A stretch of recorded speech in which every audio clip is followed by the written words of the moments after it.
Hare Krishna. Welcome to the Bhagavad Gita session. We will start with Mangalacharan prayers. I will share the screen.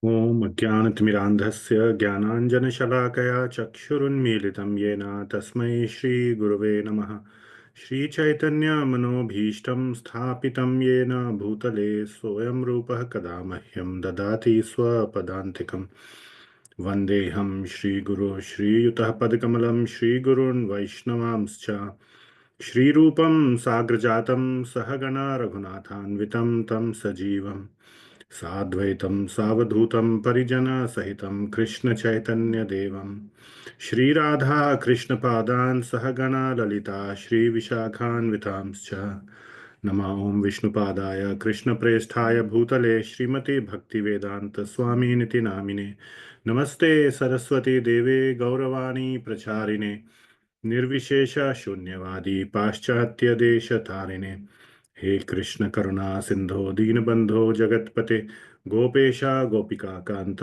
Radha Kant नमोस्तुते तप्त कांचन गौरांगी राधे वृंदावनेश्वरी वृषभानुसुते देवी प्रणमामि हरिप्रिये वाञ्छकल्पतरुभ्यश्च कृपा सिन्धुभ्य एव च पतितानां पावनेभ्यो वैष्णवेभ्यो नमो नमः जय श्री कृष्ण चैतन्य प्रभु नित्यानंद श्री अद्वैत गदाधर श्रीवासादि गौर भक्त वृंद हरे Krishna Krishna Krishna Hare Hare Hare Ram Ram Ram Hare Hare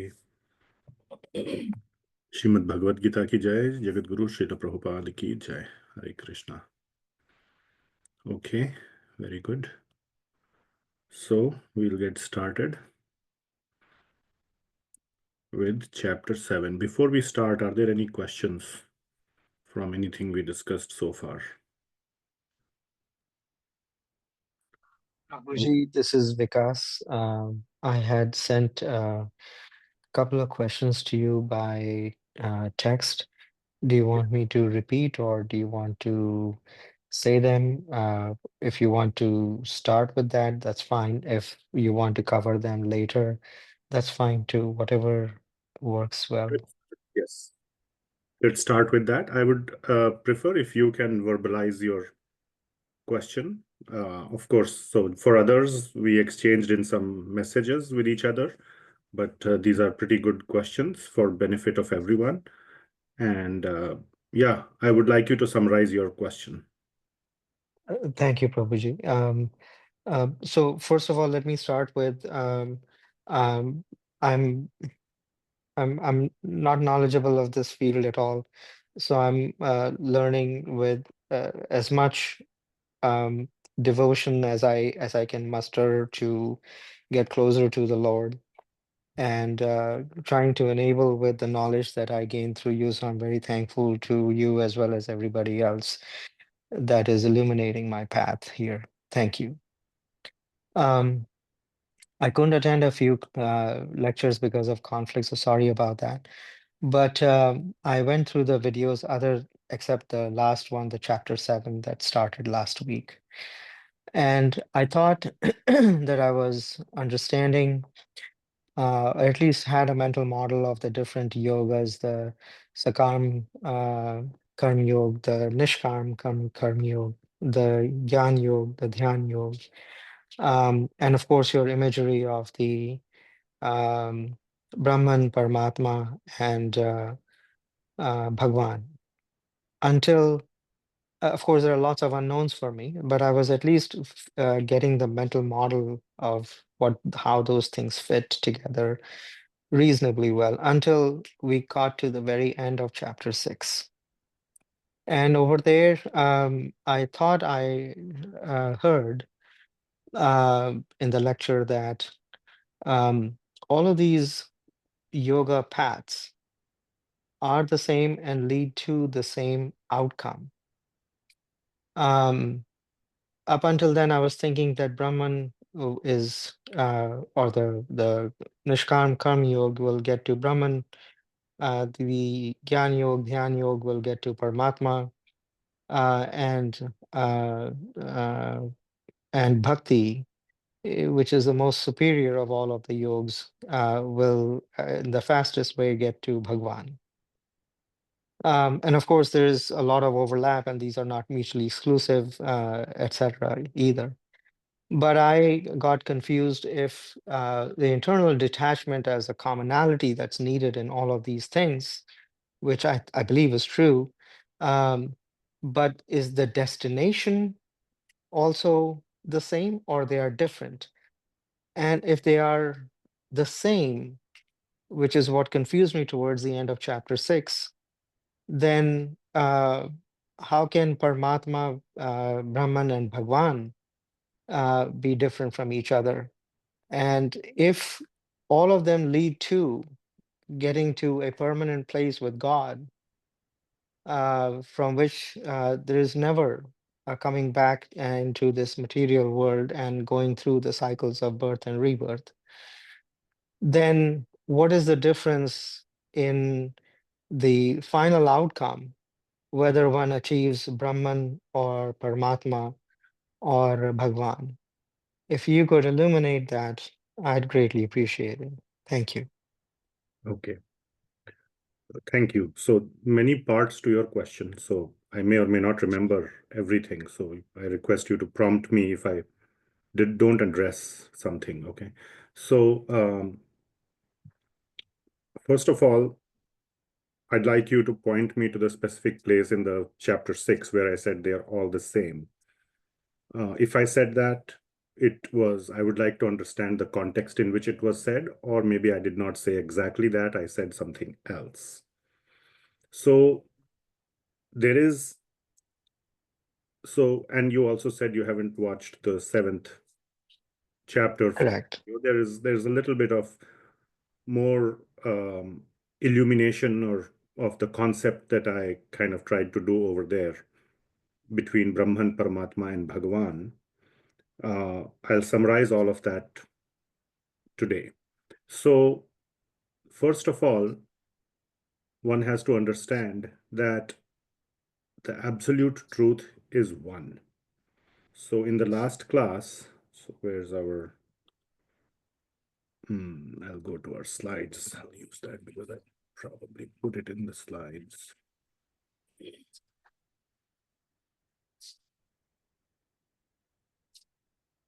Hmm.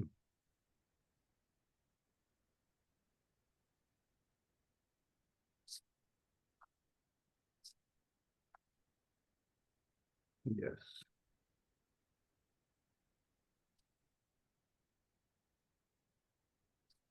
So this is what I covered. One of the things we covered last week. A very, very important verse. Vadanti tat tattvavidas tattvam yad jnanam advayam brahmeti paramatmeti bhagavan iti shabdyate. So the point is that that tattvam, and what Srila Prabhupada translates it as non-dual substance. It is also, or we also use the word the supreme or the absolute truth. All these words are used here. Also, it is said the learned transcendentalists who know the absolute truth call this non-dual substance with these three names, X, Y, Z. But one has to understand that it is the same absolute truth. It is the same substance. Now, it's not a substance as such. It is not a thing. We'll cover some of this today. So these are very pertinent questions about Bhagwan. So first of all, one has to understand that this understanding will not come through our material intelligence. However intelligent we may think we are, that intelligence is material. Understanding something non-material through material intelligence is impossible. again, for the mathematicians and all, I have given this example of a, what do you call that? A tesseract. It's just not possible to even imagine or express or say in any kind of words. Tesseract is a four-dimensional object. Our thinking doesn't even allow us to do that. So basically, the point is that there has to be a long investment in the spiritual path, whether it be Jnana Yoga, Dhyana Yoga, Nishkama Karma Yoga, or Bhakti, a strong investment in the spiritual path to begin to understand this non-dual substance, the absolute truth. So that is the first thing. It's okay. I guess the point I'm trying to make is okay to be in that place where you are struggling with this understanding. That's the first thing. You may ask then, how will that understanding come? We'll cover some of that today, but that understanding comes by the blessings or by the mercy of Bhagavan himself. He can descend because the spirit is higher than the material, or spirit is higher than matter. It can come down to the material level. There is this beautiful verse, Atah Shri Krishna Namadi, Na Bhaved Grahyam Indriyai, Sevon Mukhehi Jivhado, Swayam Eva Svuratyadaha. So, the understanding of the holy name, Atah Shri Krishna Nam Adi, Na Bhaved Grahyam Indriyai. So if you keep taking this name of Krishna using the material tongue, it's piece of matter, it's a piece of flesh. Your vocal cords are a piece of flesh.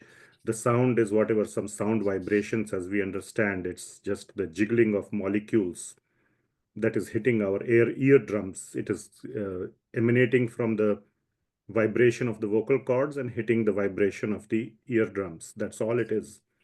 How is it possible that Krishna can be understood simply by chanting the holy name? It is because if we do it with a spiritual bhav, sevon mukhehi jivhadav, that is the key portion, that with a attitude of seva and bhakti are more or less synonymous in this case. When we utter that name, then swayam eva sfuratyadaha, the Lord descends himself as a sfurti, as an inspiration on our senses in our heart. Anyway, the point being that we have to, for the real understanding to descend on us, we have to engage in the practice. We cannot understand it like we have spent so many years of our life understanding things and mastering matter. We have become very expert in mastering matter, and we try to apply the same winning formula on understanding Bhagwan. We may feel it works, but for those who ask deeper questions, will soon realize it is a little elusive. The understanding is not there. One begins to question, or blocks come up. Okay, so that's one point. Now, we have to understand that it is the same absolute truth. Now, it is not that that absolute truth takes on a specific form and appears before us. Like he wraps a red color dress in front of on itself and shows up in front of us, and we see a red, thing. Or it wraps a blue dress on itself and then we see something blue. Okay. So it is not like you do hard work and then someone else decides whether you will get a gold medal, silver medal, bronze medal. Okay. I mean, again, these are just examples. I'm just taking examples coming to my mind at runtime on the spot. But it's not that someone else decides what realization. So before that, first of all, these three are different levels of realization of the same absolute truth. And therefore, they have been given three different names. Okay, so we took the example of the government, which you are familiar with. I'm assuming others are too. If they are not, you can go back and look at the previous videos. Another example that I give of is a train arriving on a station. First, you just hear the sound of the train. You didn't see the train. Somebody asks you, what is that? Let's say, in a very simple case, what's that? You will say, it's the train. A normal example. Now, you may say it's the sound of the horn of the train, and then you're getting really specific. But in general sense, if you ask, what is it? It's the train. Then, as it is arriving on the railway station, then you ask, what is it? You'll still say it's the train. And when you're sitting inside the train and traveling in the train, if you ask, what is it? You'll say it's the train. The point I'm trying to drive home, it's the train. It's perceived in different ways. Now, the example is not perfect. One is the sound of the train, one is just the external body of the train, one is the internal body of the train. There are differences between the example and the reality. This is the best we can do, like I said, to describe something beyond our understanding with material words, with some understanding that we have. So we must understand that Brahman is not different in that sense from Bhagavan. It's the train. It's the supreme absolute truth. Now, coming to the second point. So this is a subtle difference. Okay, so now one can think, oh, then what's the difference? Like you It's the said, richness in this of or that. one's experience with That that is nothing. supreme thing. Yes, that is correct. But your question was not about the richness, it's about Right. which one do you attain? And are all three attainments the same? So there are differences. I think the richness aspect is alluding to the difference between each other, is the first of the same thing, but it's not like somebody else chooses or God chooses, to this guy I will appear as Brahman or whatever. I mean, the grammar itself may be wrong here.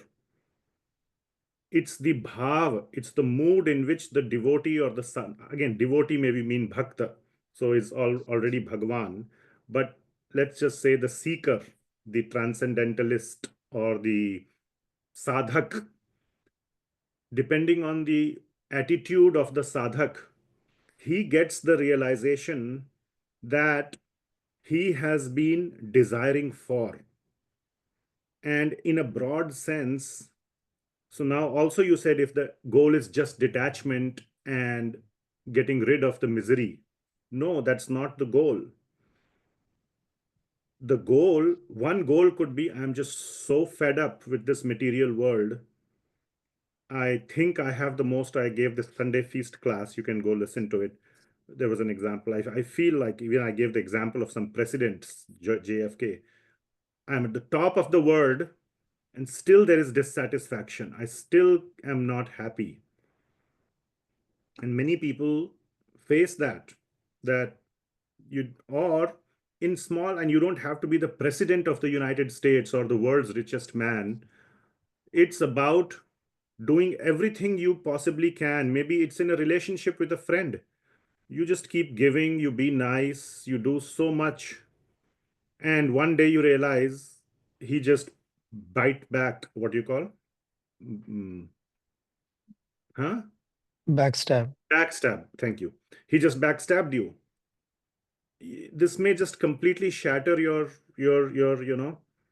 everything that you have done. That I did so much, maybe with a spouse, maybe with a child, whoever, you invest everything into it, and you realize that this material world sucks.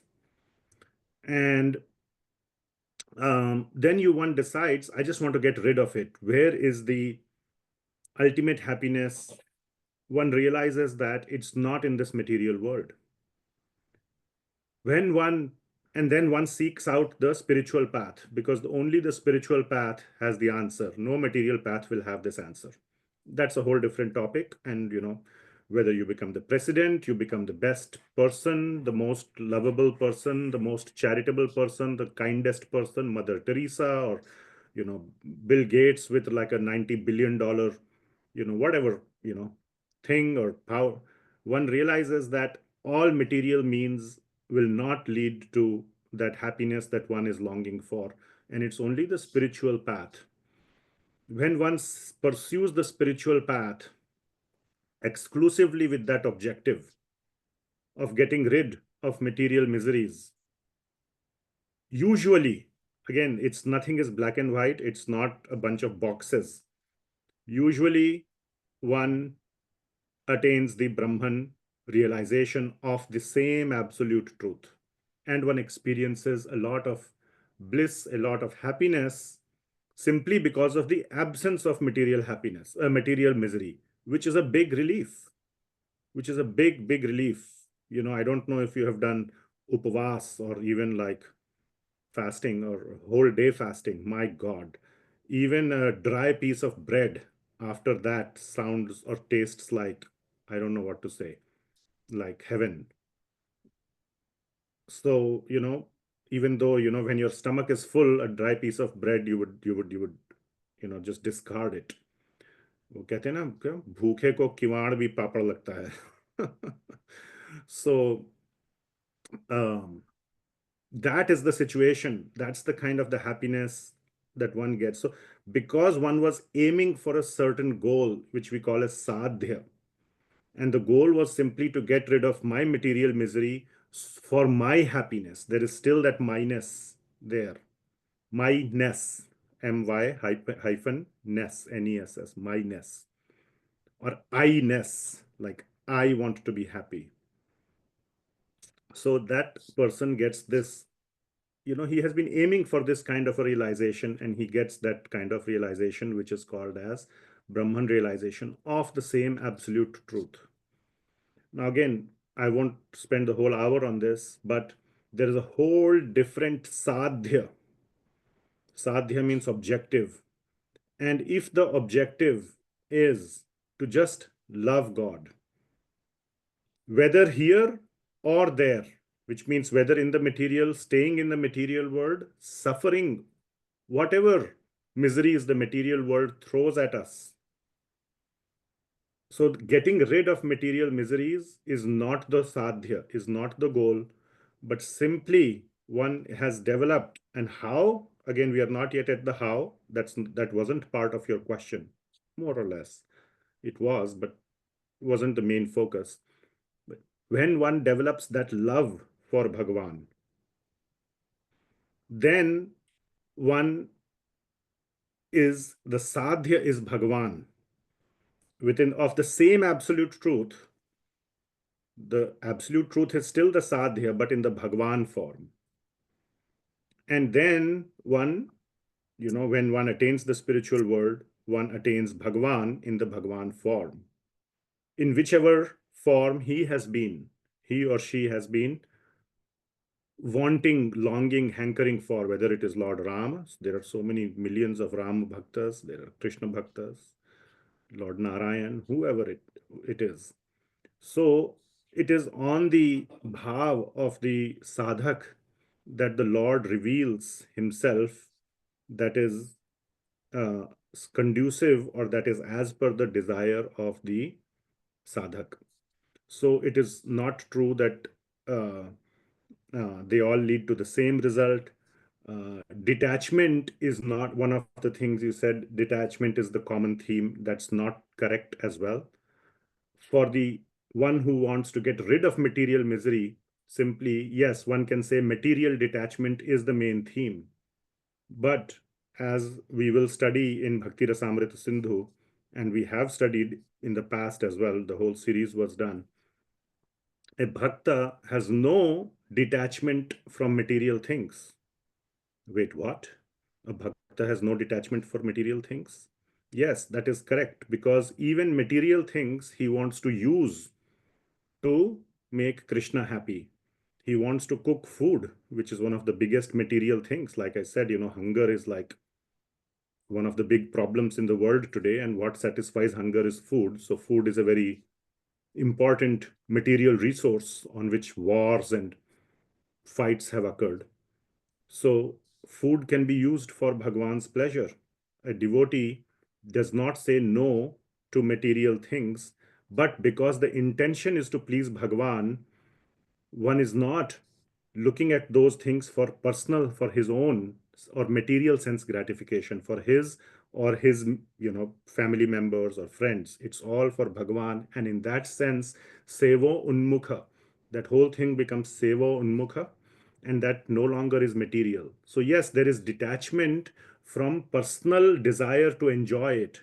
That detachment is inbuilt into it, but the primary driving force is love for Bhagwan.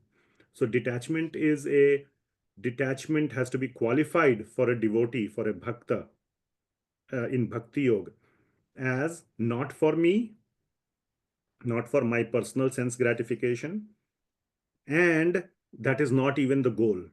So whatever is there can be used. That is known as Yukta Vairagya. Whatever is there can be used for Bhagwan's pleasure. And in that sense, there is detachment, but it is secondary or it is inbuilt. So, and then attains the one continues to, because he has so much love and desire to do seva for Bhagwan, in the spiritual world, he is given a chance to eternally serve Bhagwan. What do you think Hanumanji is doing in the spiritual world? Serving Lord Ram. He's not, sitting there and other people are massaging his feet. He is the one who is massaging Lord's feet, even in Ayodhya Dham, in the spiritual world. So, of course, Hanumanji is still present in the material world, but you get the point. So, yeah, so those were some of my responses. What were the other aspects of your question? You're on mute. Apologies. I think it covers um, uh, the most important central thing that I wanted to understand. I need to think about it a little bit more, and I probably will have follow-up questions. But I think you've given me at least a path to proceed forward with faith and Bhav being the most critical aspect, and uh, and therefore the experience richness is going to be different based on what one's bhav would be. I need to think more about it, and I really appreciate you showing me this clarity. Mhm. Okay. And the other thing that is said is that for those who are aiming for just simply uh, getting rid of material misery, the desire to serve Bhagwan usually is not there. All they want to do is get rid of their own misery. So there's again, understand it. This whole understanding comes with time. Now, again, this is not at a language level. This is not hard to understand. I'm sure you're getting everything I said. Okay, but to really put it all together and to be able to be convinced about it, and further to be convinced about it to an extent where one begins the practice of it, takes a very, very long time, especially that last leg. So, And if I could interrupt, please, Prabhuji, forgive me. I think one of the things that I'm sure will be true in my case is the selfish thinking that if I can get rid of my material miseries, then why should I care about having a richer experience of love and sharing with God? perfect. Uh, and so, if Or you can say some things about it, that I know is a question that will certainly prompt me as I am thinking about this. yes, absolutely. Because that strong conditioning of being happy is so ingrained within us. It's all about, and again goes back to that Sunday feast talk from last Sunday, happiness, my happiness. And it's not wrong to say, I want to be happy. You're not a bad person if you say, I want to be happy. Even in the devotional bhakti yoga circle, if you come and say, hey, I want to be happy. Oh, look at that rascal. He wants to be happy. Throw him out or laugh him out of the door. No, the meaning of happiness, in fact, Priti Sandarbha, which is one of the highest texts, starts with this, that my happiness is the end goal. What? Now, those who have been listening to bhakti discussions for 5 years, 10 years, they are so programmed that, okay, my bhakti is out of the door, or my happiness is out of the door. All I care about is Krishna's happiness, which is a lot of forward progress, no doubt. But this whole thing is also there, that my happiness is out of the door. And if you say, I care for my happiness, then you're a bad person, or you're not such a advanced or such a elevated or a pure devotee. That's not the case. It is the realization. Again, these are very advanced topics which I myself may not fully understand. I'm also a sadhak, hopefully, just like everybody else. So I'm trying to figure my way out as well. I just happen to have read a little bit few more pages than others. But my understanding is this is the final aspect of ajnana. We'll talk about some of these things today, actually. So stay on and listen very carefully to today's class. Today's class is very important. Is that realizing that my happiness is the highest when I am in love with Bhagwan. And then my happiness also becomes a unintended byproduct. So you're not doing it for my happiness. Okay, but my happiness is so high, it is described, there are various descriptions given, again, in just material words, but my happiness is very much part of Shuddha Bhakti. And there is this mutual give and take of happiness that occurs between Bhagavan and Bhakta. And the devotee would not trade it for anything else. So that understanding, so now you ask the question that you will come up with this question, what's in it for me? Yes, it will take time. That's all I can say. It will take time for one to realize that, hopefully, that my happiness is the highest in Krishna Prema, in loving Bhagavan. And then you're in the club. Nobody will laugh you out of the door, so to say. Now, how to get there is simply by two methods, which is basically one method, but I'll just break it up into two parts. One is Srimad Bhagavatam. That is the fundamental, the foundational. Every single acharya has said that in the bhakti path, of course. There is absolutely no other replacement or alternative to it. And hearing Srimad Bhagavatam from whom you hear also matters. Of course, Srimad Bhagavatam is Srimad Bhagavatam. That is true, at least my experience. And others also say this is the aspect of sadhu sangha. So the kind of sadhu sangha. And it's not easy to get. This is why this is Kaliyuga. So it's there, it's available, it's on the planet, but it's not easy to find. You have to find. Just like people travel long distances to find gold. This is just infinitely more precious and rare than gold. So one has to, or diamonds. So one has to go and find those pure devotees and hear Srimad Bhagavatam from them. You will see how quickly the heart will change. So, and it's not at all easy by any means. But so yeah, one can do at this point is to simply strongly desire, pray, and as some very sweet devotees say, cry for it, that may I find it. May I find those diamonds right outside my door, or maybe you should be willing to, walk a little bit farther beyond your doorstep to find it, and you will find. So these are some of the points, but these are very pertinent to today's discussion.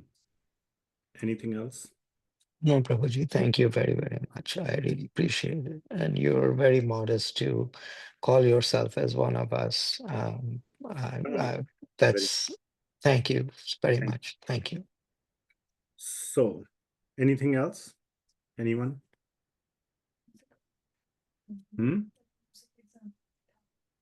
It's the same person who's saying that you understand differently. Yeah, one example that we came across recently, which my wife is reminding me, like this is that Brahman, Paramatma, and Bhagawan, the train example. A very more powerful example is like of that of music. So the same, you go, many people go and listen to a musical performance, an orchestra, and are sitting in the audience. And the richness of that experience depends on the level of the audience. So somebody like me who is completely ignorant about music will just have a great time. If it's a great performance, I'm sure everybody, not everybody may be a musical expert, but they absolutely enjoy good music. They would pay a lot of money to sit through a 1 hour performance. Then there is somebody who has his ear, he knows the ear trained for music. He knows the no, he will have a whole different, it's the same music. The music is exactly the same. His experience will be completely different. And imagine a person who is an expert, almost a master in that instrument or in that whatever, class or whatever, whether let's say it's tabla and you're listening to Zakir Hussain, or it is, um, uh, sitar and you're listening to Pandit Ravi Shankar or so on. The experience will be a whole different level. It's the same, it's the same music, it's the same exact everything. The experience of the receiver would be different. It's not because Pandit Ravi Shankar is playing a different tone somehow, in an alternate universe for you and in an alternate universe for the other person. No. So it's the point being driven home here, it's that it's the level of the sadhak that determines the richness of experience one experiences. Very nice example. Again, this is an analogy. There'll be things that match in the analogy. There will be things that don't match. So the takeaway from this analogy is this, that the experience of the richness depends on the level of the sadhak.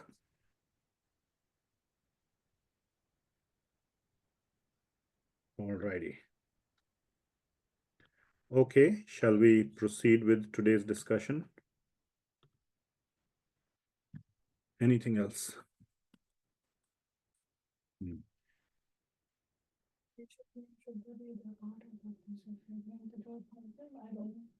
Yeah. Yeah, my wife keeps telling me more things to say and add. So one of the things also is there is that, yeah, the happiness is not, and I covered this in the Sunday feast. I mean, these are all very good points. Uh, that's why everything cannot be learned in 1 hour. It's just, um, you don't have to die to experience that happiness. That happiness, especially in bhakti, because in bhakti, there is no place to get to. Uh, the whole point of uh, getting rid of material misery is more binding, or is more oppressive, because the thing that you're really trying to get rid of is this material world. And therefore, as long as you are here, you will experience the effects of the material world, and your real experience will begin after this material world is done, is you're done with it. Whereas in bhakti, the goal is not to get rid of the material world.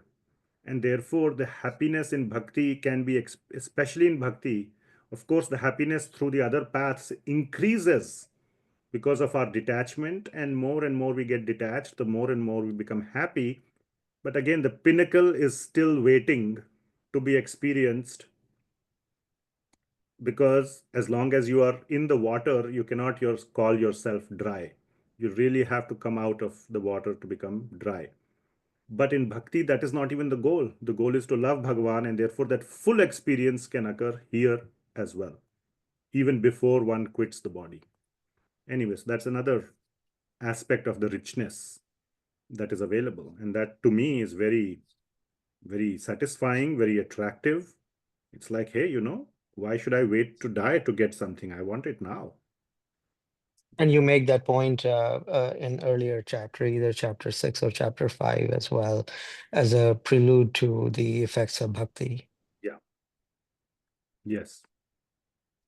Okay. Okay, let's really start with today's topic then.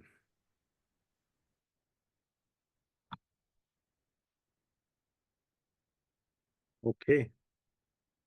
So we were somewhere around verse 7.12.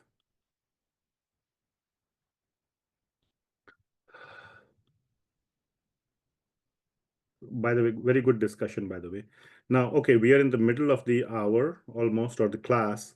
All Bhakti Shastri students, please try to join the Sunday class today or this week for important discussion regarding the test. At least the first 5-10 minutes. Okay, so please join to get important information about the test on this Sunday. Yeah.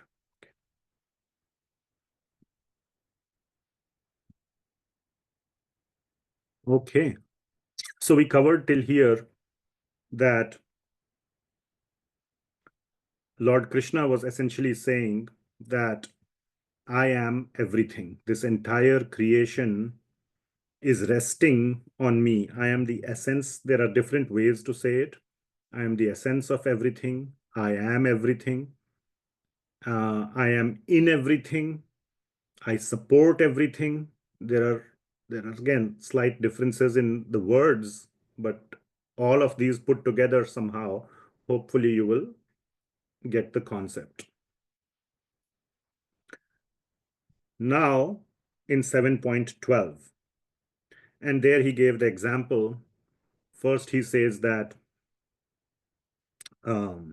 everything comes from me. Mattah parataram na anyat kinchid asti dhananjaya. That there is absolutely nothing that is beyond me, parataram.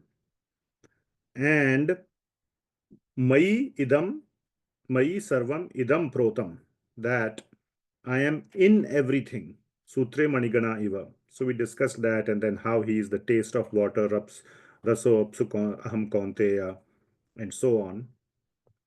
And then in 7.12, Krishna says that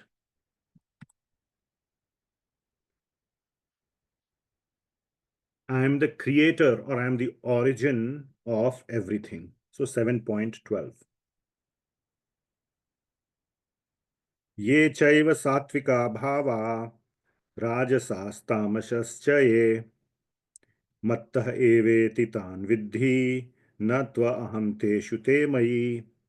So that there are three things that are mentioned, the three fundamental elements. Ye chaiva satvika bhava rajasas tamashas chaye. So there are these three fundamental elements, and which are called as the three modes of material nature, the three gunas.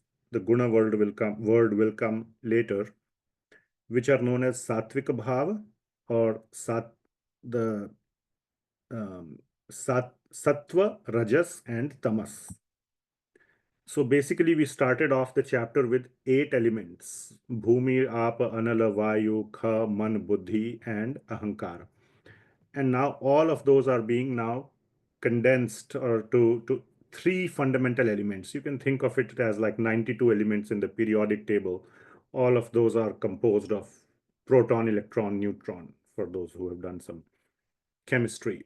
So everything, so it's not wrong to say that there are 3 elements. Now don't ask if there are 3 elements or 8 or what. In 13th chapter, you will see there are 26 elements. So further expansion is happening. From 8, we go to 26 and so on. So all that can happen, like in chemistry also, you can take the 92 elements and make molecules out of it, and you can get millions of types of molecules, not just 92. So like that.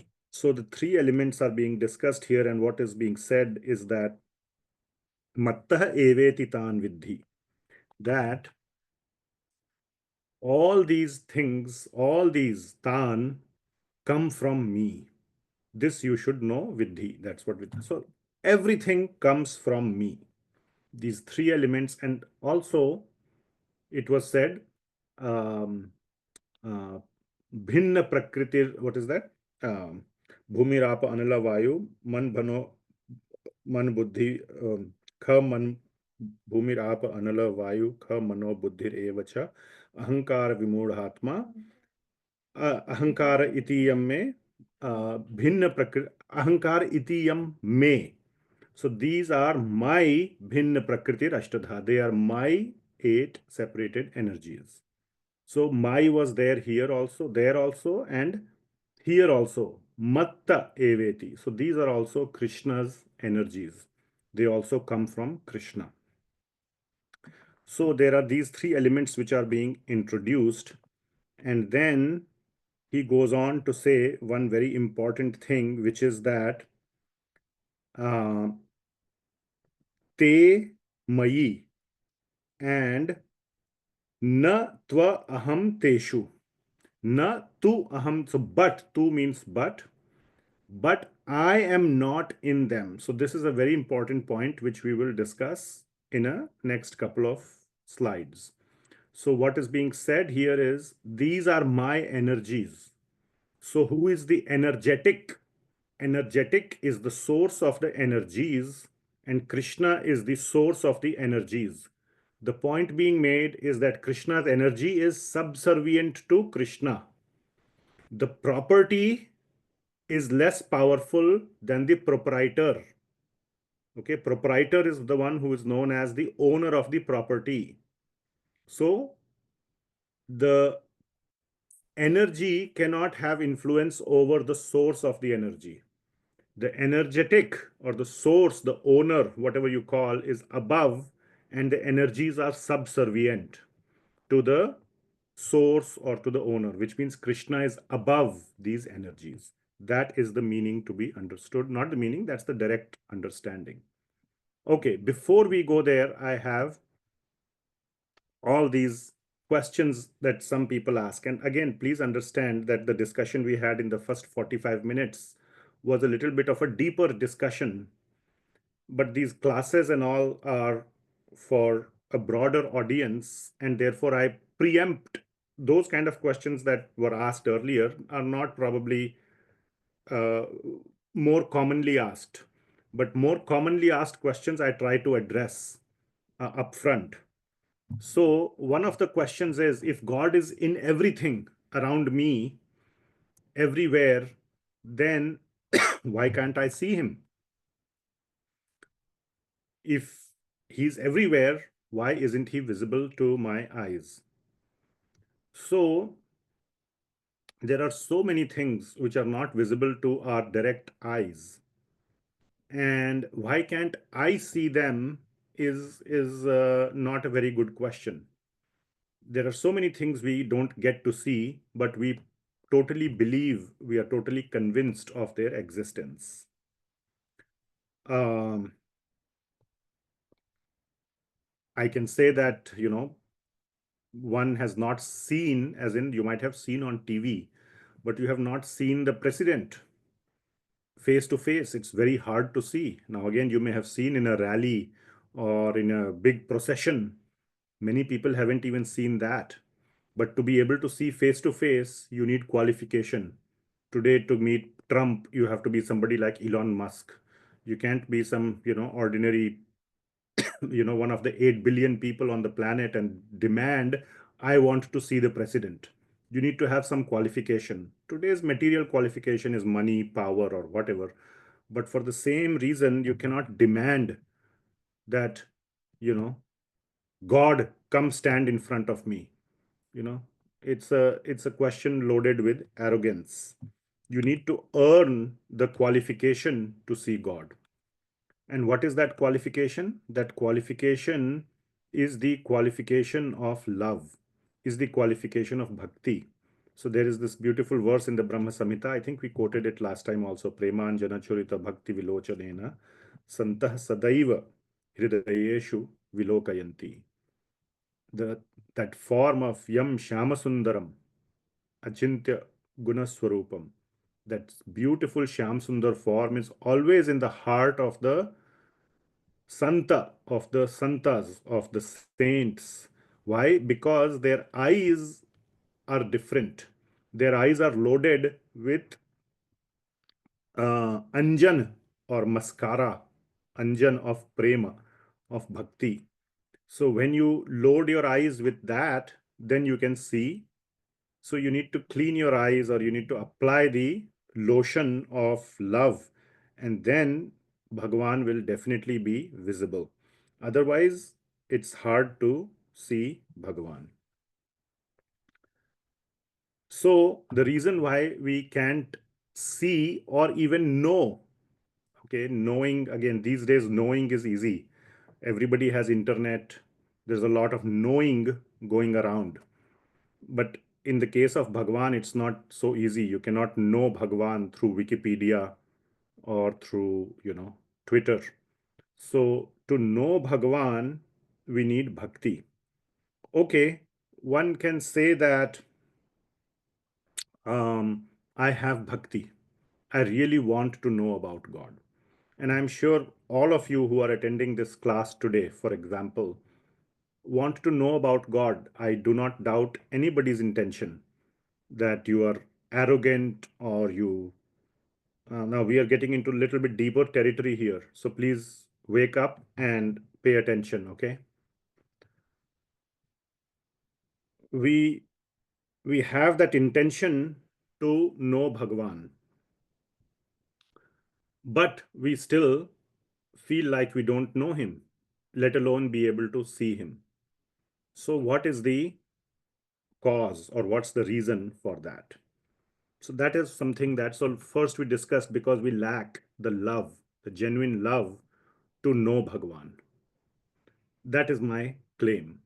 So before we go forward, let us look at text number 13, which has a generic answer to this question.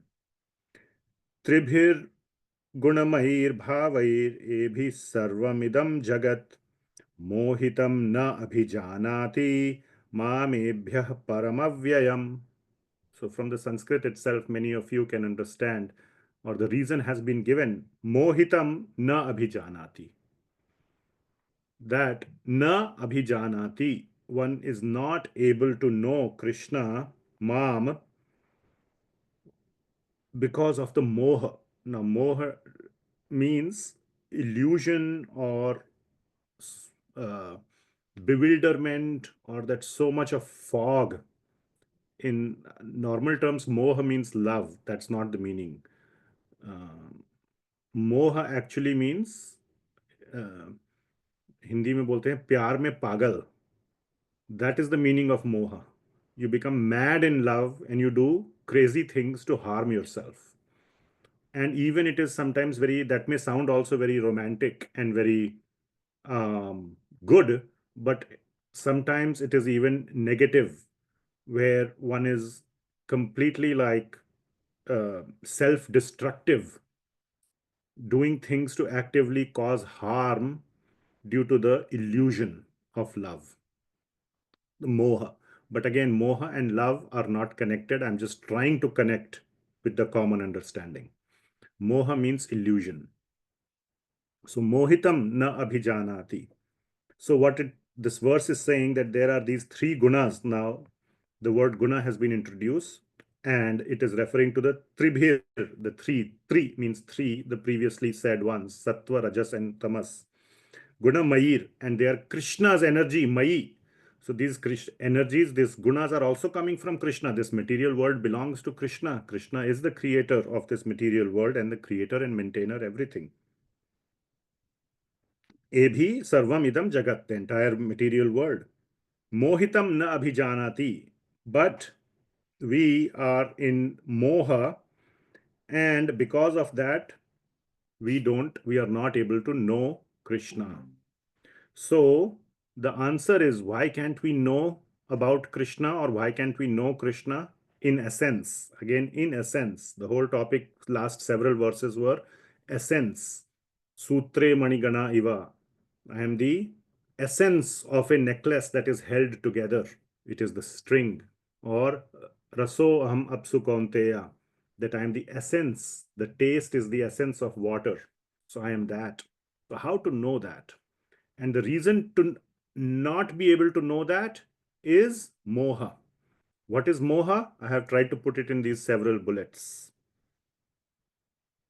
So the basic, or again, this may be very either easy to understand, you can say, oh, I know this, or it can be something that you may not know.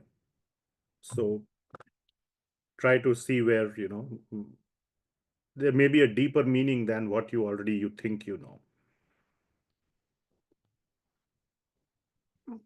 So the point is, this whole world, now this may go into questions like, okay, why was this world created? Why is it created in a way to uh, give us this illusion, and so on? So we can have those discussions in Q&A if you want.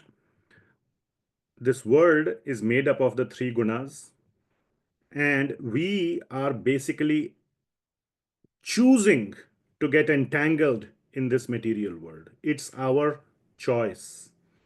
That is a big part of the understanding that many people don't have.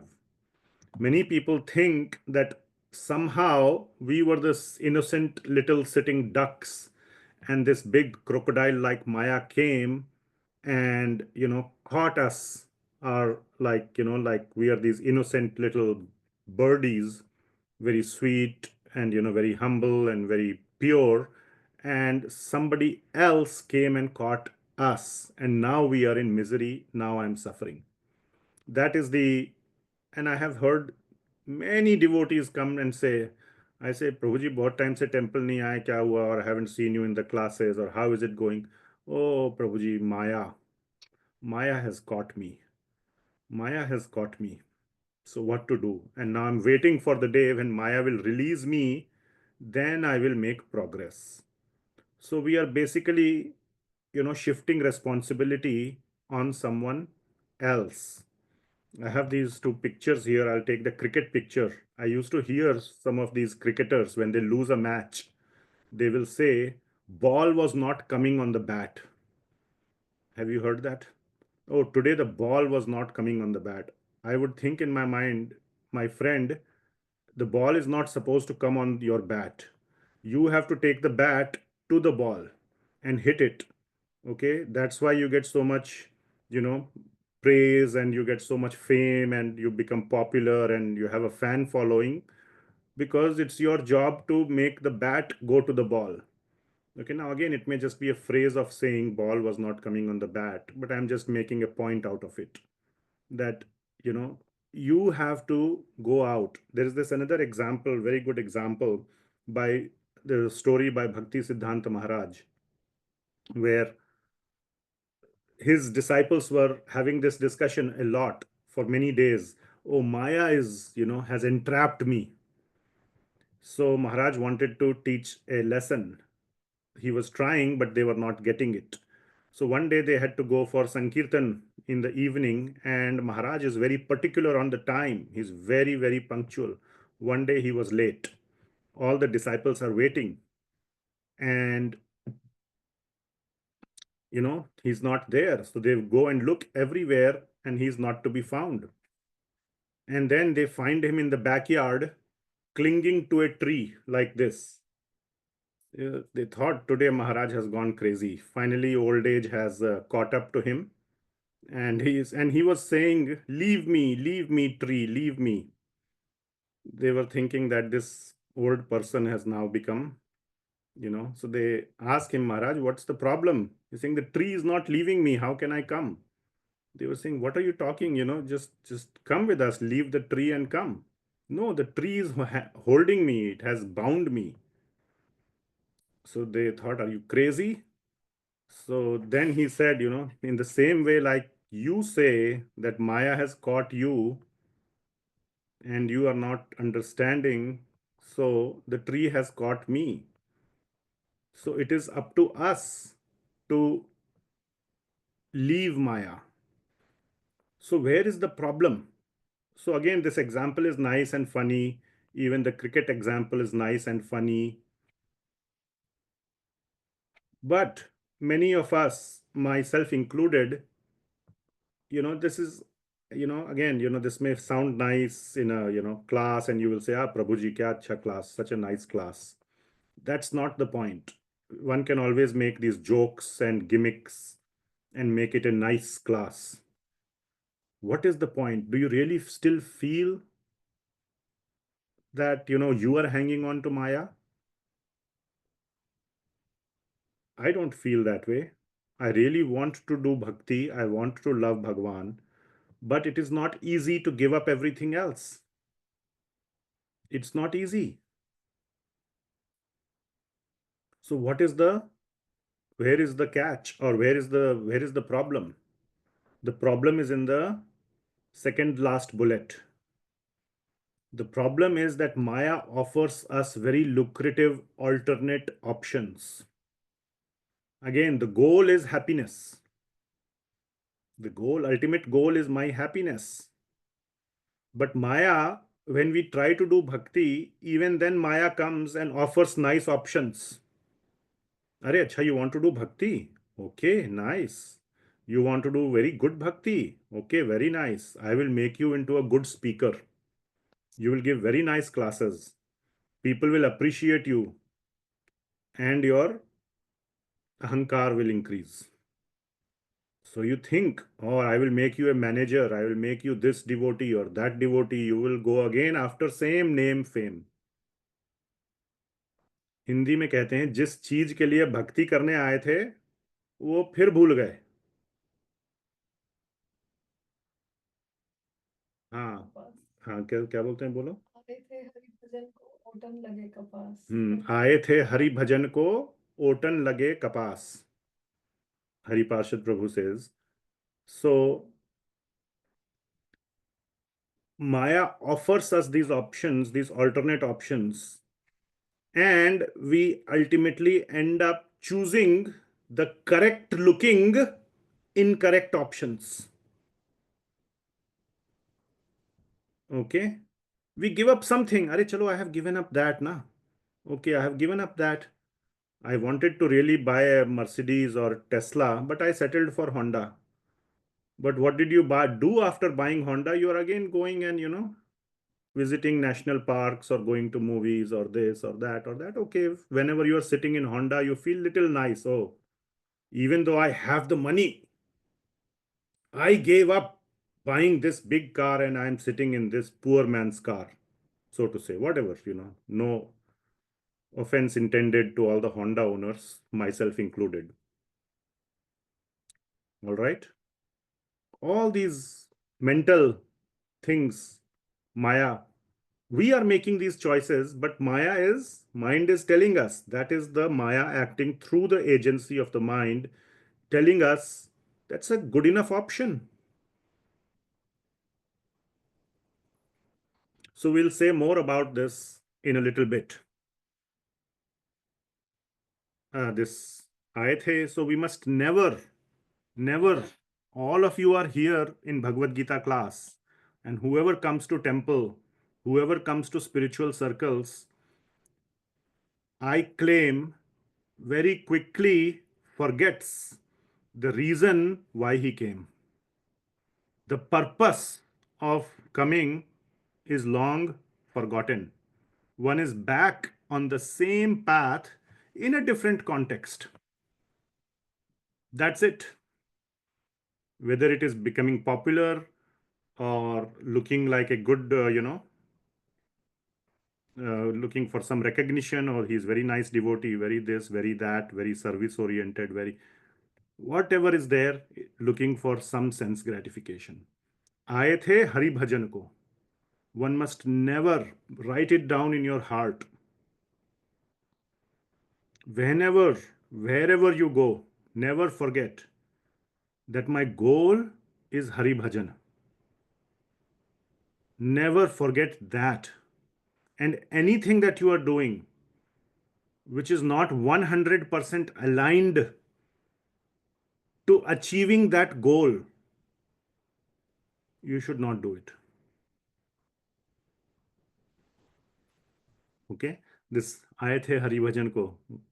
Another option, like the story goes, which Hari Parshad Prabhu says, that you came for Hari Bhajan to listen to Srimad Bhagavatam from a great devotee. So you're sitting there, and then nearby there are some cotton trees and cotton balls. If I don't know if you have seen cotton trees, they are flowing. So you thought, while I'm sitting there, I'm listening, I'll, take these cotton balls and make it into little, strings and sell some cotton also, make some money. And my mind is on Hari Bhajan. I'm listening to the Katha. Again, long story short, very soon you are, just doing kya? Otan kare kapaas. You're just spinning cotton, and Hari Katha has become secondary. And after some time, completely disappeared. So that is the thing. And the root cause of that is that my happiness will be more, or this is the only way to get happiness that I know of, through this option, through this material option. It will lead me to the happiness, or it is the next step in my happiness towards the end goal. The mind plays that trick, and we fall. Mind plays the trick through the Maya plays the trick. It offers us this option on a plate, and we fall for the bait. We take it. So one must be very clear on what to take and what not to take. This, if you can put it in practice, you will be a very fast track, on a very fast track path to bhakti. And sincerely studying, hearing, absorbing yourself in Srimad Bhagavatam. Again, I have only that advice to give. Others may have some other advice, but absorbing in Srimad Bhagavatam is, I would say, the only way. No offense intended. There are the 5 most important limbs of bhakti, but all of those are coming ultimately from Shastra as well. So, whatever one may say, but deep absorption in Srimad Bhagavatam is is essential, is non-negotiable. Yeah. Okay. So with that, let's now come back to the theory little bit. So God, remember, God is above Maya. So this is an important point. We will go through this. In 12th verse and in the 13th verse also, Bhagavan is saying that the modes, the 3 material modes, are in me. Te mai, they are mine. They are in me, or they belong to me. And then in the 13th verse, he says, Mamebhya param avyayam. I am above these 3 modes. Ebhya means the ones that have been just discussed, these modes. I am above, I am param, and I am avyayam. So there are 2 conclusions out of this. The first conclusion is that the laws of material nature do not apply to Bhagavan. Just like, even though when Bhagavan, and this is pertinent to understand Bhagavan's Leela occurs in material world. Of course, it is occurring in spiritual world also. but it also occurs in the material world. So one should not, this is also a very common misconception, that the laws of material nature apply on Bhagavan and his eternal associates. Like Lord Ram was actually suffering. Lord uh, um, or Mother Sita was actually suffering in the captivity of Ravana. Or Krishna is actually feeling hungry. We are discussing this Brahman Patni's pastime these days on Saturday. How can Bhagwan feel hungry? I also feel hungry. He also feels hungry. We are the same. So that is not the case. So the laws, it may appear like that because we cannot understand the difference.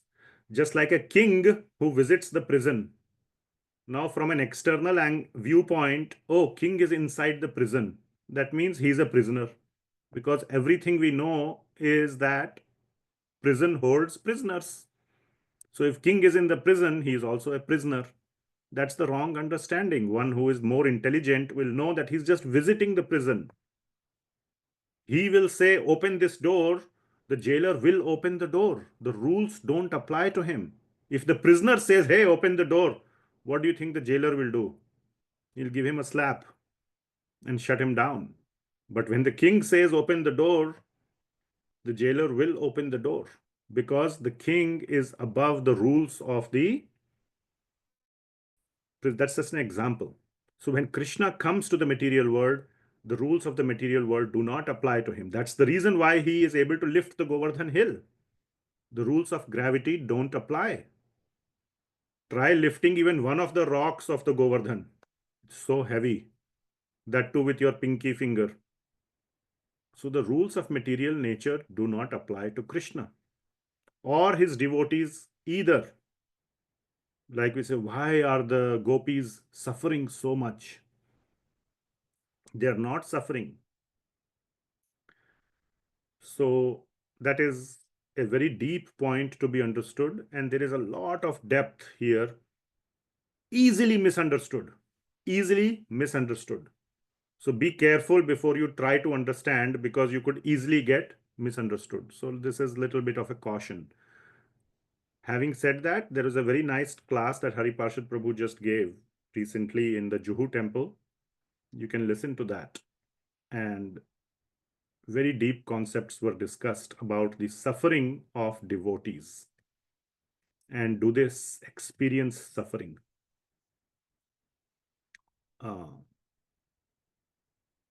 You can find it by the title of 10.82, one of my favorite chapters in Bhagavatam.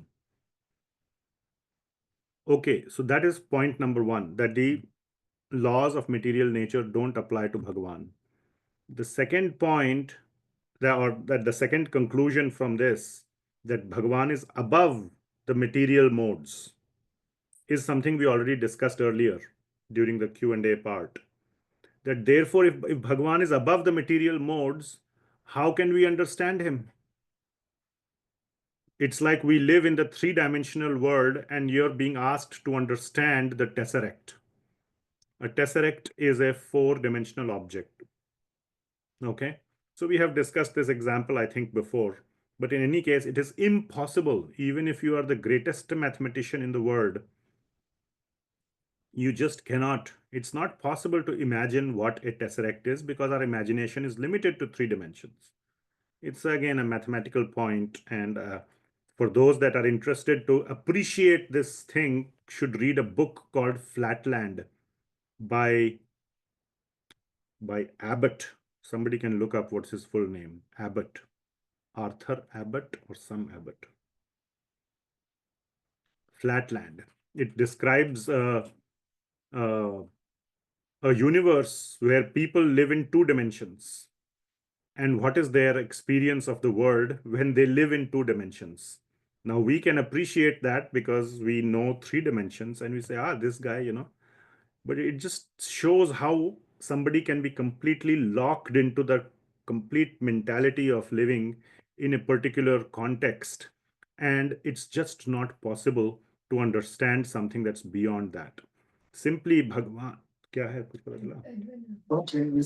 Edwin Abbot. Edwin Abbot, yes. It's a book about 150 years old. Very thin book. You can finish it in maybe in a couple of hours if you don't get stuck. You may take even 2 months to read it if you start thinking about it. But anyway, it's a relishable book. Anyway, so the point is to understand Bhagavan is not possible. Is just not possible because he's beyond matter, and everything that we have to think about him or to know him is material. Buddhi. Bhumirapa anala vayu kha mano buddhi. Evacha ahankara iti yamme bhinna prakriti rashtada. So buddhi is also material. So what to speak of anything else? So how can we understand Bhagavan with our material faculties? Therefore, the only way to understand Bhagavan, the person Bhagavan, the personal aspect of the absolute truth is through bhakti. Then he will descend to our level and make us understand how come he is or who he is and how come he is beyond this material world. We'll get some sense. Okay. So these things are important to understand the next verse, which is 7.14, that Bhagavan is beyond material world and therefore the laws do not apply to him. And a consequence of that is that, or he owns the laws and therefore he can bend the laws. If you own the laws, then you can bend the law. You can change the law. Just like a king, he's the owner. Now, it doesn't work today in United States because we have this thing called balanced government, the three centers of power, the court, the judiciary, the legislative, and the executive. One cannot override the other, and the whole thing it's a different kind of government. But think of a government where king is at the top. He can change the rules. Well, today also the president can just pardon, like, you saw Biden just pardoning his son, just like that. Okay, I'll just wipe your slate clean. I'm not saying whether it's a good thing or a bad thing, but whatever, certain powers have still been given, you can say, to bend the rules. So Bhagwan owns the rule, he's the rule maker, and he can bend the rules. And the rules don't apply to him. So with this, we come to the 14th verse, which is a very, very important verse, and which directly now goes into bhakti. So this verse basically says, Daivi hi esha gunamayi mama maya duratyaya mamev ye prapadyante maya metam tarantite. Very important verse. You have to memorize it and understand the full meaning. So let us break down this verse and see some of its components. Each word, each line is very important. So this verse says, Daivi hi esha gunamayi mama maya duratyaya. So we have to take two lines together for a reason, that this verse is talking about Maya. So this Maya, okay, so this Maya is there. We have been talking about Maya for so long, right? That same Maya which has captured you for no good reason, you innocent little, sweet little human being. And that Maya, the bad Maya, has captured you. That Maya, I'm saying it sarcastically, is a couple of things. First, it is Daivi, it is divine. And Mama Maya, it is Krishna's Mama. It belongs to Krishna, or it is coming from Krishna. It is an agency, or it is a energy of Krishna. So this is another surprising thing which we have studied in the previous verses. Maya is supposed to be bad, right? It's the bad thing. How can bad thing belong to Krishna? So Mama Maya and Daivi hi esha gunamayi, that which is consisting, or mayi. Mayi means it is made up of, or it is like that. Mayi, guna mayi. So it is made up of these three gunas: sattva, rajas, and tamas. So this Maya, which is made up of these three gunas, is divine. It is Krishna's energy. And duratyaya. It's duratyaya means it's very powerful. It's extremely powerful, hard to overcome. Okay. So one of the points that we will make is that jiva. Now, you were this little sweet duck, the jiva, and the Maya came and caught you in its clutches. So jiva is also Krishna's energy. Mameva amsho jiva loke. Jivas are Krishna's energy, and Maya is also Krishna's energy. Okay. So how is it possible that one energy of Krishna came and caught another energy of Krishna? So we'll discuss that point. It's a very deep philosophical point. Anyway, but this jiva finds it very hard to overcome this Maya, which has caught it. Okay, in that sense. It has not caught it, okay? But I'm just saying, the jiva has opted to cling to Maya. That's the reality. But we think that, or it appears that the Maya has captured, has bound the jiva. So, mama Maya duratyaya. Mameva ye prapadyante Maya metam tarantite. Now, in the next two lines, Krishna gives the solution. That one who, now it's very hard to overcome, but he gives the answer. How to overcome is by bhakti. Mameva ye prapadyante. One who prapadyante means one who surrenders to me. Surrender means surrender in love, not surrender like out of fear, like in a war or a battle. The losing party surrenders, signs the what you call the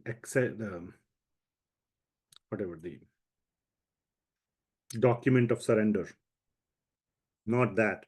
Maya metam tarantite. Then one can easily, taranti means tairna. You can crudely translate it in Hindi as tairna. Taranti means swim over or cross over. Mayam etam, this Maya can be easily crossed over by those who surrender in love to me. So that is the full understanding of the verse.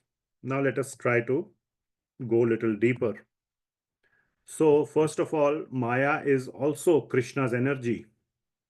So this could raise a question. Why is Maya Krishna's energy? Or how come something bad comes from Krishna? And it is Duratyaya, a very strong energy of Krishna. Very hard to overcome. Hard to overcome by whom? By the Jiva. Okay. And Jiva is also Krishna's energy. Jiva is also Krishna's energy. And Ananda is its nature. So, how come that it is, becoming overcome? It's losing. So, there is this competition between the two. Two energies of Krishna are competing. And the point is, some of this we have already discussed.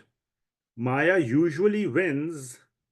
Or no, Maya always wins, but usually Maya wins by deceitful means. What is that deceitful means? By offering us misleading options for our happiness, like we discussed earlier today.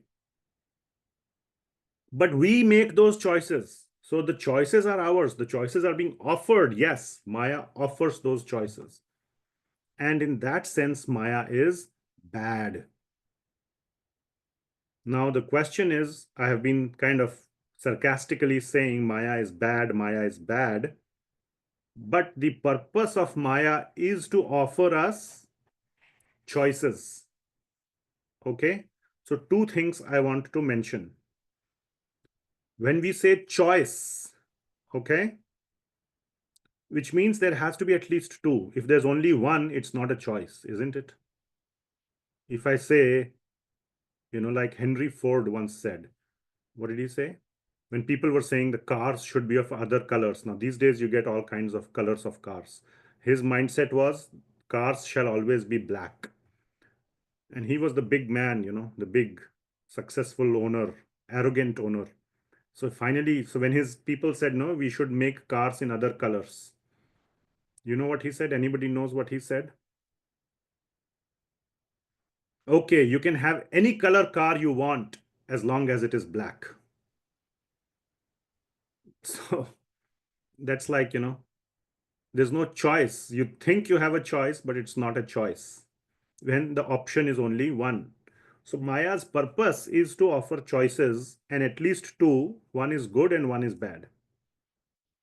So to say, one which is conducive to the real happiness of the jiva, and one which is conducive to the apparent happiness of the jiva or temporary happiness of the jiva. So one choice is the real or eternal happiness, and one is conducive to the temporary happiness.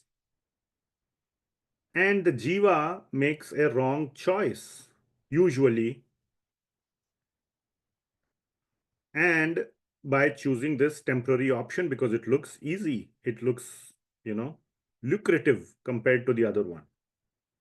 But this sales technique works even today in the world. How many sales people try to sell you stuff? It looks good on the outside, but when you sign up for it, then you figure out that it wasn't really good. So the point here is, why has Krishna made Maya like this? Why does it even offer choices? That's the first question that comes to mind. And the answer is because Krishna wants us to choose to love him. If he only offered through his agency of Maya good choices only, the one good choice, then that love is forced love. Just like black cars were forced on the people. One may or may not want it, but that's the only choice, theoretically speaking. Okay? So when we could have chosen to love ourselves, and in spite of having that choice, we choose to love Krishna, that is real love. That really is an expression of love. Otherwise, it is something else. When there was no choice, I don't know if there's a word in the dictionary for it, but it's not love. It's just whatever else, it's just the thing for which there was no choice. So love is when you give up something else for something that you go towards, then you love that thing. So love, prema for Bhagwan, the inherent inbuilt aspect of that is choice. Every single devotee in the Srimad Bhagavatam or outside Srimad Bhagavatam, there are so many millions of devotees, always had a choice. Always. Mirabai had a choice to marry this big prince and be like a nice, happy wife. She ran away from her home because she was one of the biggest lover of Krishna of her time. And she gave up whatever these things. Okay. So that is one aspect or one point that is, so I hope it's clear why Bhagavan has caused Maya to offer choices, because Bhagavan wants us to choose him freely, knowing that we have another choice. If we still choose him, that really means that we love Bhagavan, and Bhagavan wants that kind of true love. The second thing one can ask is, I have too many bad choices and very few good choices. Isn't it? And that is a result. We will talk about it. We will really talk about it today. Again, we have 25 minutes. I don't know. Let me see how far. Yeah. Yeah, we'll talk about it in 7.15. I hope we get there. We choose too many choices as well. That is also our choice, is my claim. The first answer is, why do we have too many choices? Is, first of all, it is Kaliyuga. This is the nature of this age. And we have not been born in this Kaliyuga out of accident, firstly. Now, this may sound a little bit depressing because we cannot do anything about it. You're born in Kaliyuga. You're born in Kaliyuga. Too bad. You can't press a button and, teleport yourself into Satyug somewhere else. You're locked into Kaliyuga. So, that's the first one, but that is very, depressing because you can't do anything, but that's just the nature.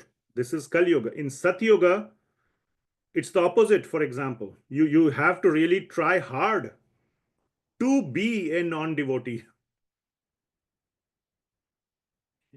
Maya is also there then, but she works in your favor. There will be still some choices, but the majority will be good. So that's just one aspect. But the majority of choices being bad for us, again, bad, I really mean to say non-conducive to bhakti. That's what I mean by bad. Is also because of our choice. And that I will cover in 7.15. Okay? So hang tight. Okay. So Maya is kind of cheating us. Not cheating us, but bewildering us, putting us into illusion by offering these good looking bad choices, right? Or correct looking incorrect choices. So somehow we have to cheat Maya back. I'm again putting it in funny words. And the answer is that we invoke the biggest power, Krishna. Mam eva ye prapadyante. Maya metam tarantite. So to cheat Maya, Maya has been cheating us. We'll call out to the owner of Maya and ask for his help for Maya to calm down, for Maya to stop offering us all these bad choices so that we can choose the good ones. Okay? Chaitanya Charan Prabhu gives this very nice example. I really like this. That, you go to visit your friend. I don't know if you can see on the Zoom, but the door is closed, but there is a big German Shepherd dog inside. And, you go to meet your friend, and the moment the dog sees you, he's like ready to eat you up. He's like, you're afraid for your life. You're just hoping that the gates are properly closed. If the gates are open, he'll jump out and tear you down. So that is like Maya. It's ready to tear you down. But what do? You've come to meet your friend. So you call him on his phone and say, hey, can you come down and, open the gate for me? I don't want to open it. So your friend comes and, the dog is like, becomes like a little kitten or a little, squirrel or whatever. Because the master has so much power or so much, it's the dog is the master's dog. On seeing the master, and the master says, don't mess with this guy, he's my friend. Then after that, even if that friend is alone, the dog will be a friend. Okay. So that friend is like Bhagawan, he's Krishna, he owns the dog. If he instructs the dog to calm down, then no problem. You can't hope to fight the dog on your own, but you can easily calm him down when you invoke the dog's owner. So you can easily calm down Maya when you perform bhakti to Krishna. And there is this nice example that is given by our acharyas. This material world is like the ocean, and our human body is like the boat. So how do we cross that ocean? We have the boat and we have the ocean. Okay, so the Bhagavan has already given us. Now, in this case, Bhagavan may not come and handhold us personally. Now, for very advanced devotees, he does that also. He will personally come and handhold. Someday I might tell you this story of Narsi Mehta. Very, very advanced, very, heart melting story of how Bhagavan with his own hands carried him, literally. And that is not unheard of in just not his case, but in so many devotees, and very advanced devotees' cases. But anyway, for us, we are not Narsi Mehta, we are not Mirabai, we are not any of those. We are not Prahlad. When Prahlad was thrown from the cliff, Lord Narayan caught him at the bottom. Now we don't have a chance. If somebody throws me off a cliff, I'm just going to crash. So, but what do I have? I have these things. These are the things I do have, and all of those are given by Krishna. So we must not think that we have been left alone.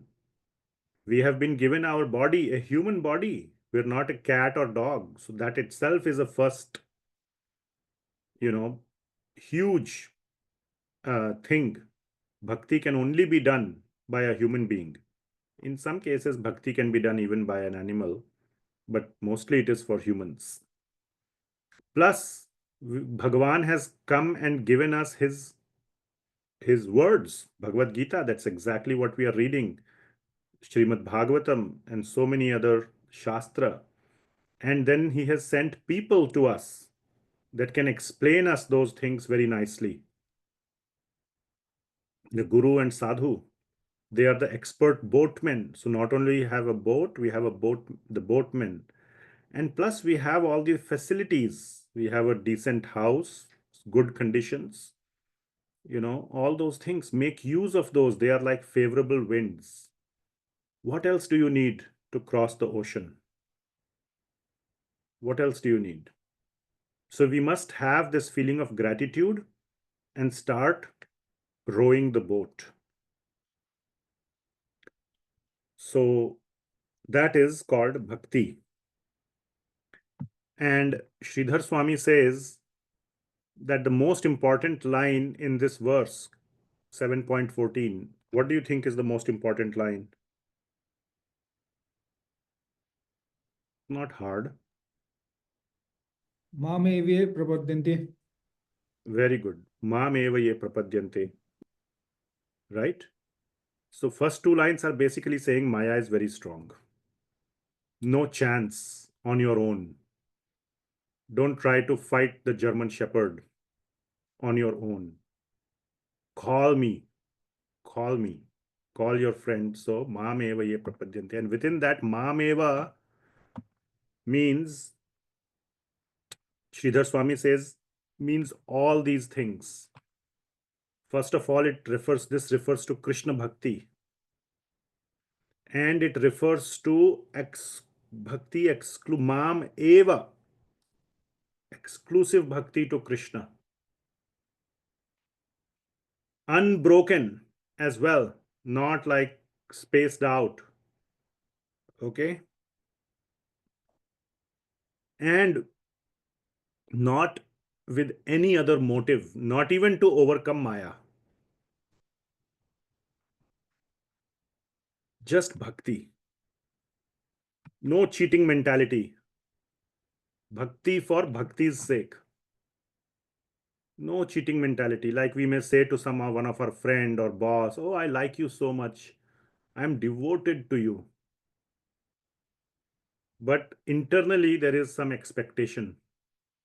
Oh, I'm devoted to him as long as he's my friend, as long as he's nice to me. Well, that's also a very high standard. But sometimes there is material motivation. As long as he will give me promotion, as long as he will, whatever, invite me to go on a cruise with him or whatever, pay for my whatever ticket.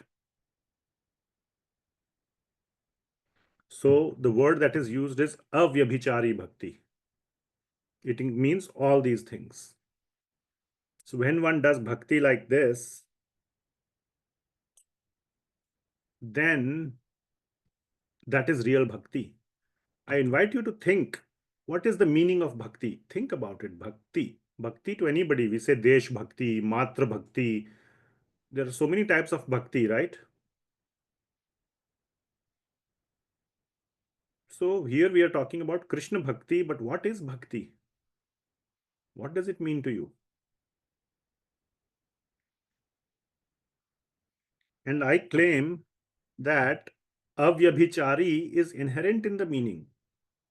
Bhakti, if you inject anything that I am doing it for so and so reason, the word bhakti itself is not applicable. Then there is no bhakti. Then it is a business transaction. It's transactional. That's not bhakti.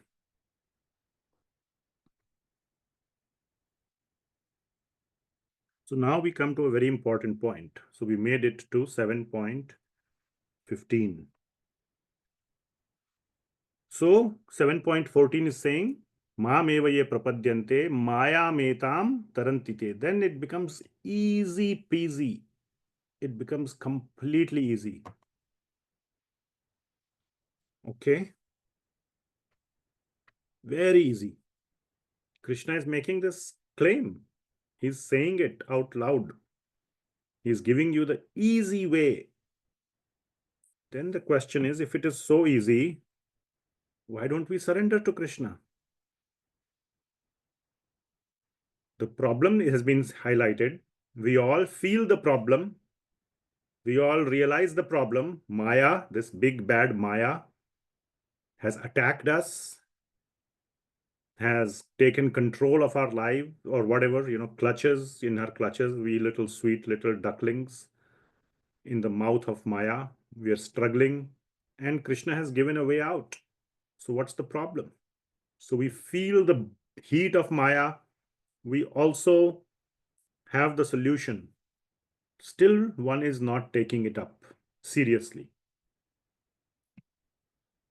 Why? That is the question. Why? And the answer may be very important for you. This is a very practical discussion because all of you that are here and in the future, or everybody who will click on this video and listen, has a motive to do bhakti. Why else would you listen to this? You would listen to some Bollywood, Hollywood song or something else, politics, sports. Why would you click on this video? Why would you come to this class and waste your time? So yes, there is a desire to do bhakti, at least everybody who is listening. But still we feel stuck. Why? And I will give you a opening. I'll offer some thoughts and you can contemplate on it. Okay. So Krishna says, very important verse, 7.15. न माम दुष्कृतिनो मूढ़ाः प्रपद्यन्ते नराधमाः मायया अपहृतज्ञाना आसुरं भावमाश्रिताः. So न माम दुष्कृतिनो मूढ़ा प्रपद्यन्ते naradhama. So we'll forget the middle words. Na mam prapadyante. Just the previous verse, Lord Krishna said that mam eva ye prapadyante maya metam tarantite. The solution was given. And right here he is using the same word, that na mam prapadyante. These people don't surrender. What kind of people? These dushkritino, these rascals, or these good for nothing people, so to say. And he gives 4 categories of those. Mudha,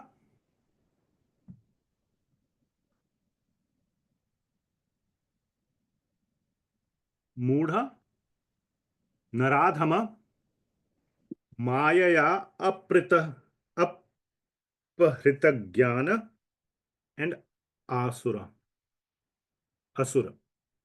So it's very important to understand these 4 And it's also important to understand where you are.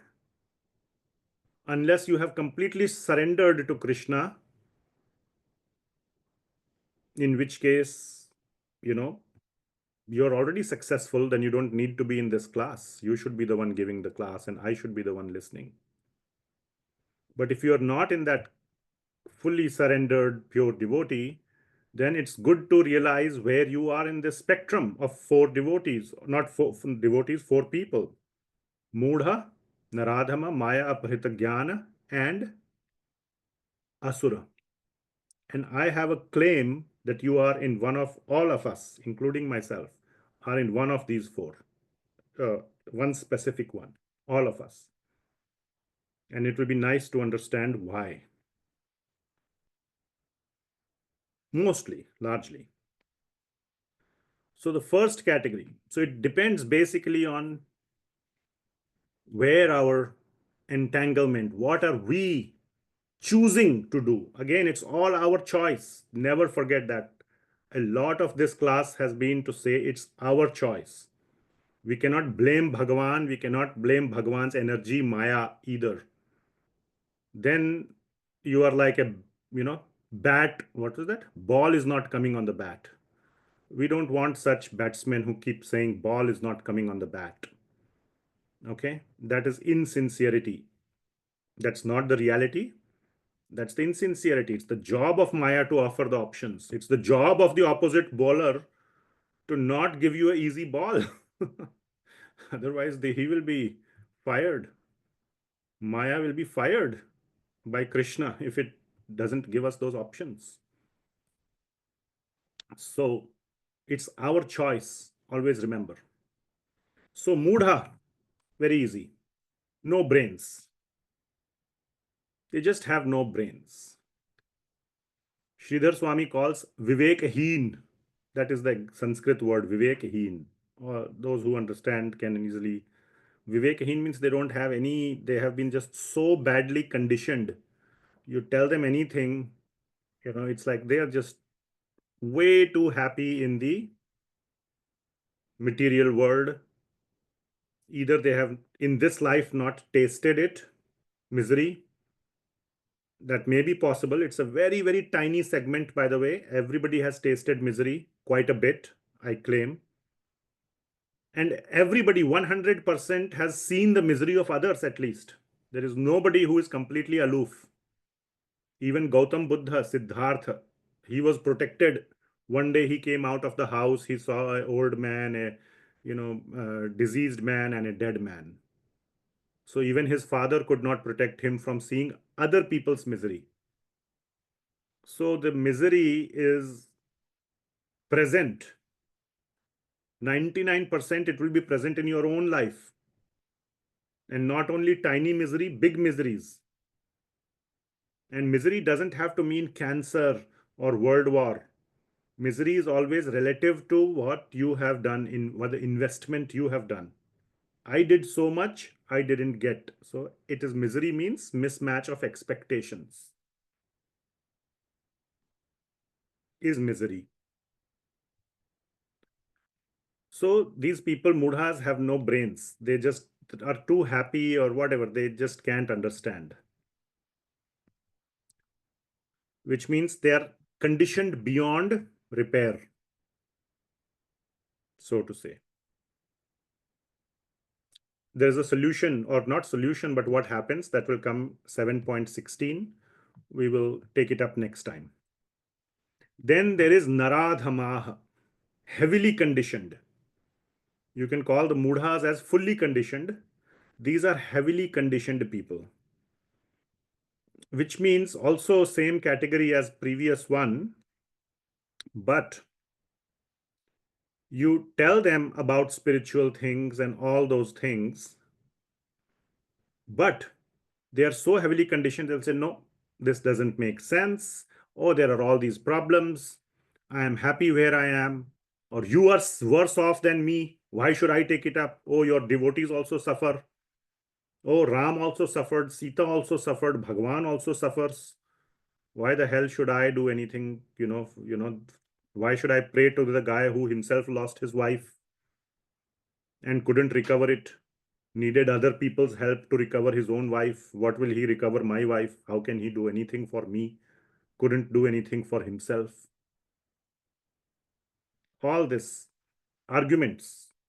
So they understand, but they are just so conditioned. The conditioning is very strong.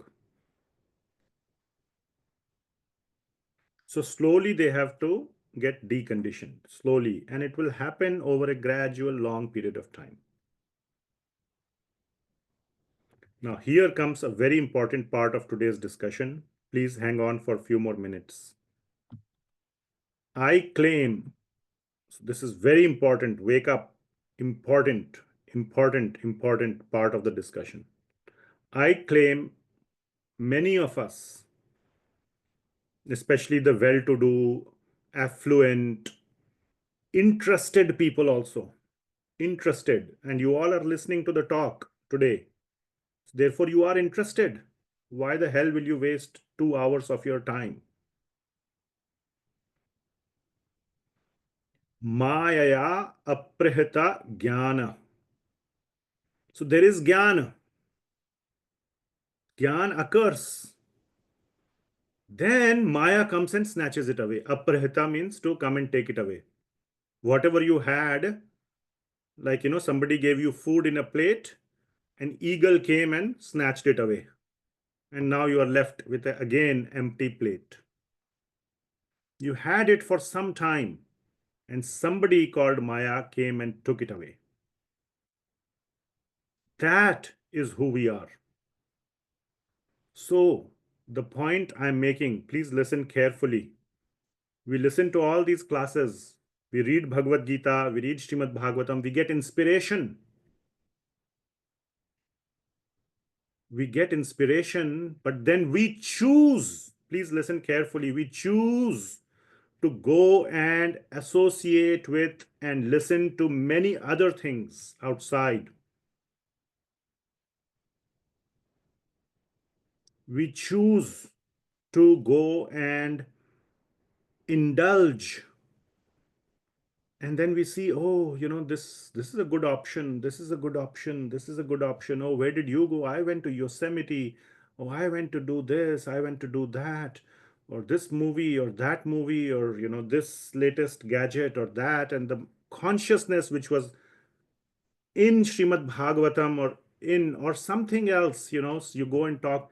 These are some general things, but oh, you know what this person was saying about you? He was saying like this, like this. Oh, or not about you sometimes, but oh, you know what this guy did? He did this. Oh, I'll tell you something. Don't tell anybody, huh? I'm telling you confidential. This devotee did this like this to this devotee. Or you know what happened? This one, he's supposed to do Aarti at 4 a.m. He does it at 7 a.m.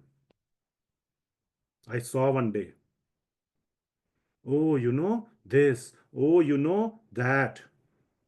Oh, he speaks nicely, but this is there. I saw him smoking one day in his whatever backyard and your mind. You get to you choose to associate with such people. Oh, you should do this. Then devotees will appreciate you. You should do this, huh? You will get so many devotees will appreciate you.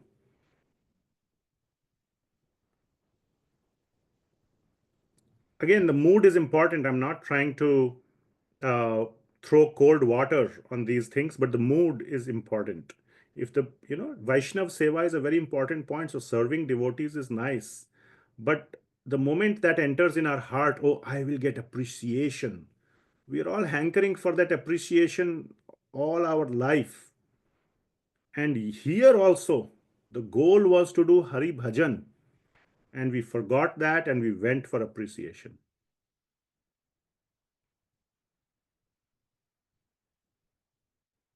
So we choose to indulge. So in this Kaliyuga, there will be so much talk and chatter around us. And we have to guard our bhakti, that little bhakti we got, that inspiration from some very, class on Bhagavatam or reading from a book by Srila Prabhupada or some pure devotee. We got it. It's like a small, like a flickering lamp. And then we choose to go in the windy outside, and in one moment it gets extinguished. Maya comes and aprahita. That is the problem of Kaliyuga. And our choice that we don't either know this or we didn't, like, it's a very tiny flame. You have to do everything possible to guard it. You have to care for it. You have to really, really be careful whom you associate with and what kind of things you listen to. And not just listen, enter your, what kind of things you let enter your heart. But there you don't have much control. But so once you hear, mind is so this thing, it will just, capture it. Best is to not hear, and best is to not associate with people who do this. Otherwise, you're choosing, you're choosing to go into the whatever, uh, into the red light area or whatever. I mean, then you can't blame anybody. Or you're being a healthy person, you're choosing to go in the COVID among diseased patients, then you can't blame the virus for having attacked you.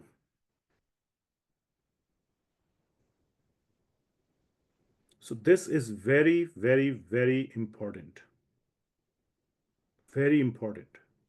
You have to treat your bhakti like a small, tiny flame. You have to realize it is very precious.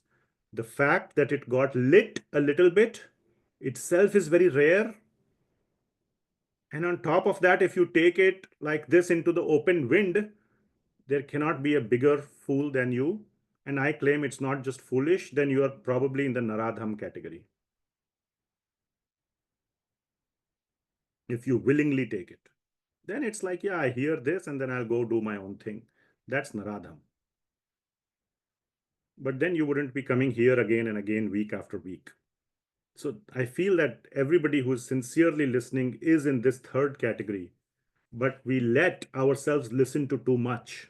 So it's not only we say we must read Bhagavatam, hear Bhagavatam, hear Bhagavatam, hear Bhagavatam. There's so much shravanam, shravanam, shravanam.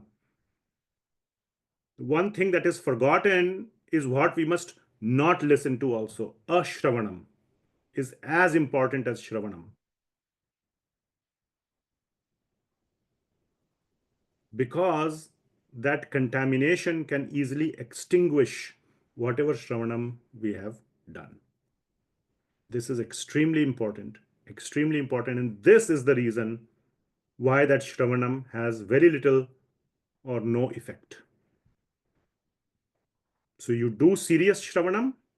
Maybe the idea is to do long shravanam so that you don't have time for ashravanam, hearing the bad things. Just increase your whatever time you have, fill it up with. But the problem again in Kaliyuga is to find such shravan. It's also hard. Too bad. Too bad. Now there is no answer. You just have to find it. It is available. It is present on the planet. You have to find. But also you must be very careful. The moment you realize this is ashravanam, you cut it out of your life. So this is also very, very important. I hope this is very, clear to people. Otherwise, the faith in bhakti itself could shake. Oh, shravanam, it is said shravanam works, it works, it works. It doesn't work for me. All this is bogus. Forget it. That's not shravanam, because you're doing 10% shravan and 90% nonsense shravan. What I am calling as ashravan. I just invented that term. But you get the point. One has to stop that And there are multiple ways to stop it. Don't or increase this shravanam or whatever. You have to come up with strategies. And then you will see how shravanam works. Like it just works. It just works like, I don't know what to say. It works like magic. Okay. So that's my advice. Finally, Asura are these flame blowers. They are the crazy people. They are the ones who, are out to extinguish everybody's flame. So yeah, so they will actively try to extinguish it. Don't definitely go near them. The other category, especially the Naradhamas, will implicitly, by their example, they will try to extinguish your flame.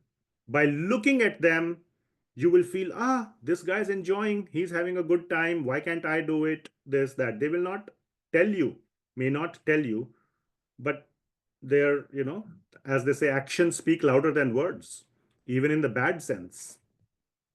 So association is extremely important. I just can't say this enough, and therefore you must be very choosy, very careful in your association. All right, that's it for today. Any questions?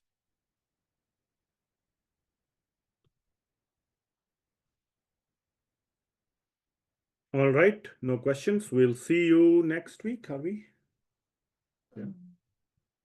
What's going on? Okay. Bhakti Shastri students, don't forget to attend Sunday, at least for the first few minutes, for important discussion on test. Okay, Srimad Bhagavad Gita ki jai, Srila Prabhupada ki jai. Hare Krishna. Thank you, Prabhuji. Hare Krishna. Thank you, Prabhuji. Thank you, Mataji. Hare Krishna. Hare Krishna. Hare Krishna. Hare Krishna. Hare Krishna. Hare Krishna. Thank you. Thank you, Prabhuji. Hare Krishna. Hare Krishna, Prabhuji. Hare Krishna, Hare Prabhuji. Krishna, Prabhu. Thank you. You, Hare Krishna. Hare Krishna, Prabhuji.